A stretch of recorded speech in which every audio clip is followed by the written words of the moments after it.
Hello guys! Hello Cancer! Welcome dito sa aking channel Cancer. Alamin natin ang weekly tarot reading mo. Ito ay general reading, so pwede kang makaresonate. Gamitin mo ang iyong intuition sa panonood. And para mas mabilis nating makuha yung energy, kunin lang natin yung related na energy sa atin. And wag na nating kunin kung ano yung hindi naman resonated sa atin. Hayaan na lang natin.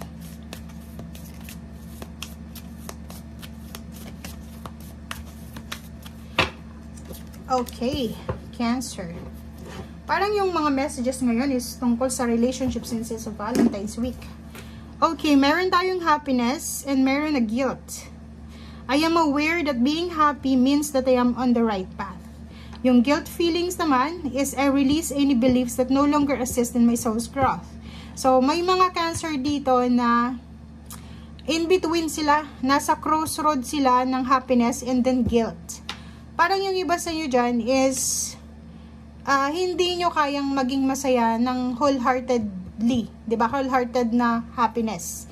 Kasi may nararamdaman kayong konting guilt sa inyong puso. Parang sinasabi mo dito na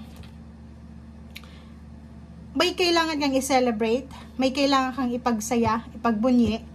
Kaso lang, may nakikita ka sa paligid mo na nalulungkot, umiiyak, or parang feeling mo hindi mo deserve yung maging masaya kasi may nakikita kang malungkot. So may guilt feelings ka dito. So comment down below if resonated ka dito. Like for example, ang simple lang ditong nakikita natin is siguro financially maganda yung takbo ng buhay mo, Cancer. Masarap yung kinakain mo, masaya ka, wala kang problema.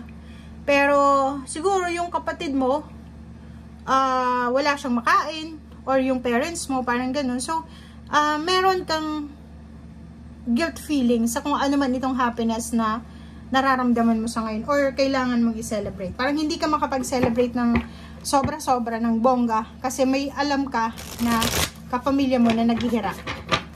Parang ganun.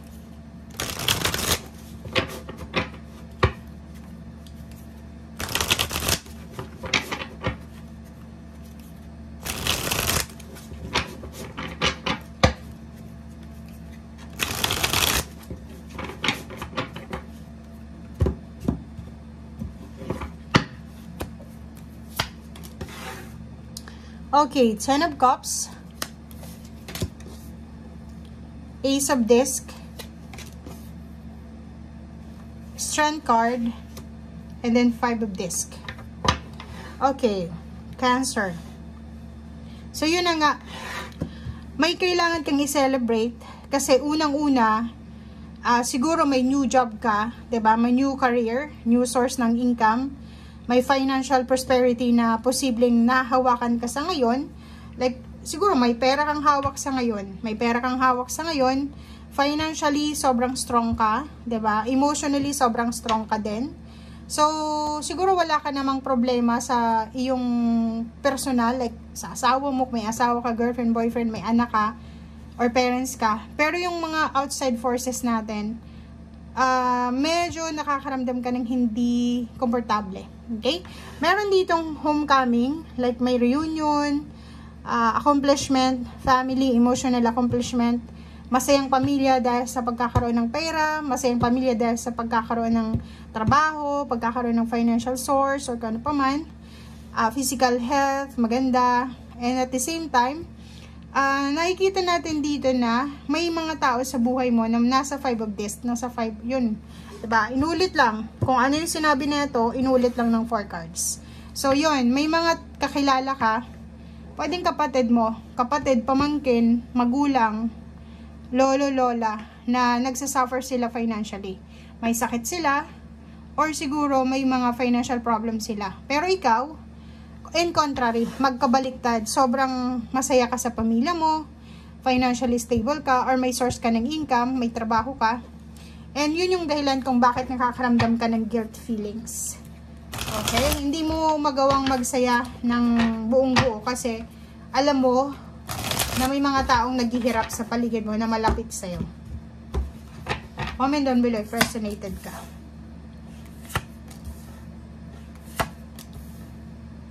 O, diba?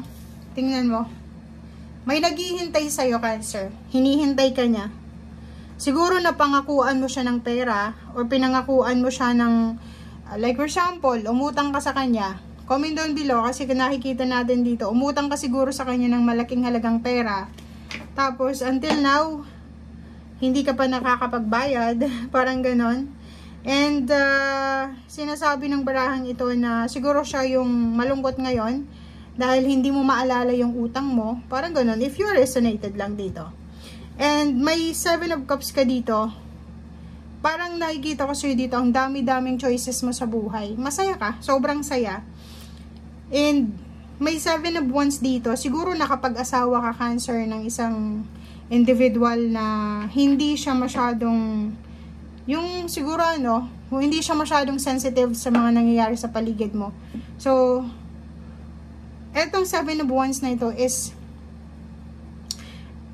connected to sa'yo. Pwedeng asawang mo, boyfriend, girlfriend, na parang sinasabi sa'yo na hindi ka dapat mag-guilty sa kung ano man na blessings ang natatanggap mo, kahit alam mo na may ibang tao na walang-wala. Parang gano'n. So, medyo nasa crossroads ka ngayon, hindi mo alam kung ano talaga yung mararamdaman mo. Nakakaloka to.